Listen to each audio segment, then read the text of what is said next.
Alright, let's see what we got today. I got orders in from Mauser, not Jamco, and obviously PCBWay showed up, not a sponsor, and one little bit from Amazon that probably doesn't make any sense to anybody, and we'll get to that when it comes out of the pile. So I have been working on trying to decide what I want to do for expansion cards in this computer, and right now I'm looking at these 2-row 36-pin headers, so there should be a male and a female for this. If I dig through here, I'm sure that the female side will show up. A bunch of resistor arrays. These are 330 ohms, so obviously these are for LEDs. More resistor arrays. These are 10K ohms. These are for like big pull downs.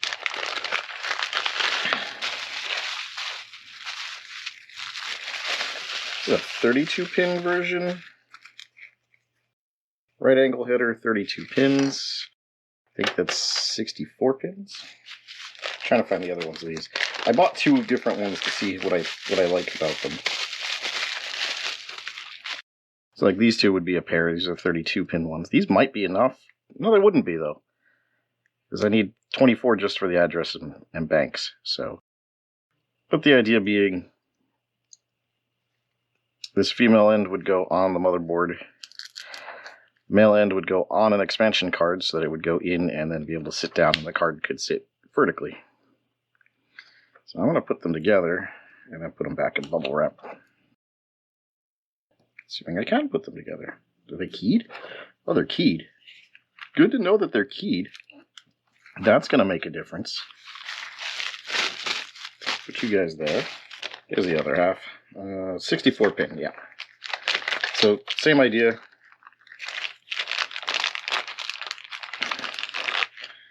.64 pins, they're keyed, so they only fit one way. Again, this side, well, idea all along being this side would go in the board, this side would go on the card, and then you could make a vertical card off of this. So I'll put them together, maybe.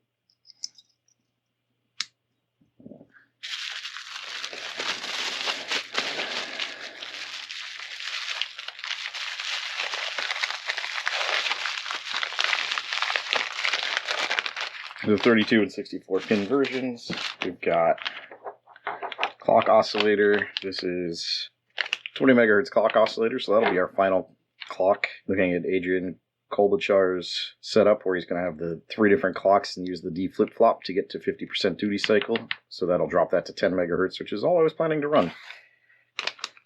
74HC161 4-bit counters. I'm not sure which 4-bit counter I want to use, but I wanted to get a couple of these in.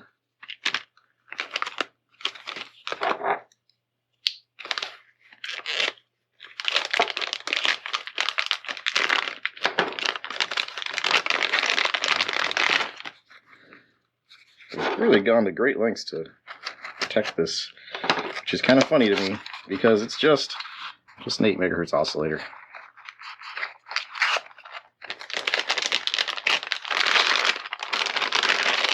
Another whole bunch of stickers. Yes, for precautions.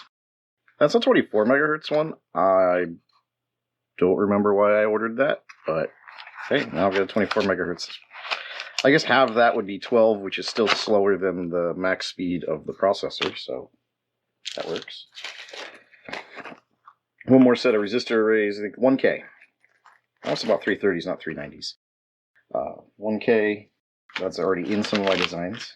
I got 2 packs of these Art Bin drawer dividers. Now I use the Craftsman small drawers for most of my organization. And amusingly, these are exactly the same size. And these are way easier to find than the actual Craftsman ones. So I've just been buying these for organizing in my drawers. I did also find a company that makes custom cut ones that are absolutely clear. And I bought those once and they are really nice, but unnecessary because I put a label that blocks the entire front. Like, my labels cover the entire front of the thing, so not being able to see all the way through isn't a deal breaker.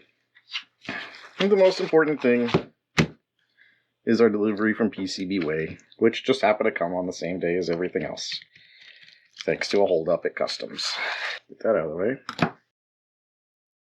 version 3 of the Mainboard, which I already know has a problem. I realized after I sent it off that some of the ground planes don't touch other ground planes, and so it's just like 2 ground pins that have no connection to anything else that I'll just have to bodge wire in. But that's not the biggest problem. The biggest problem I didn't even find till well after that, when I was working on the breadboard with the 6551 and trying to figure out why it wasn't receiving data. It would send, but it wouldn't receive.